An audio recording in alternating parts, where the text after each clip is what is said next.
Bir gün gələcək, ətrafınızdakı hər kəsin səsini eşidəcəksiniz. Onların göz yaşlarını görəcəksiniz. Amma diliniz bircə kəlmə belə deməyə itaət etməyəcək.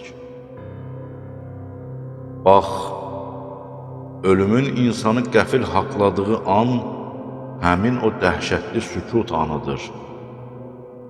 İnsan can verməyin acısı və kədəri içində boğularkən, ağlı hələ də yerində olur.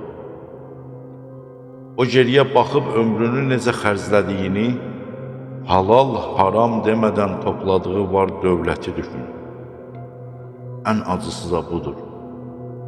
Yığdığın mal dövlətin bütün səfasını və rahatlığını başqaları sürəcək. Lakin o sərvətin ağır günah yükü və hesabı sənin çiyinlərində qalacaq.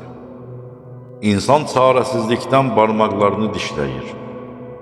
Kaş ki bu malları mən yox, başqası yığaydı deyə fəğan edir. Yavaş-yavaş gözlər də, qulaqlar da qapanır və insan bir zamanlar hamının bəslədiyi can yerinə doğmalarının belə qorxub qaçdığı bir cəsədə çevrilir. Bugün səsini dünyaya çatdırmağa çalışan insan, sabah qəbrin dərin sükutunda öz əməlləri ilə baş-başa qalacaq.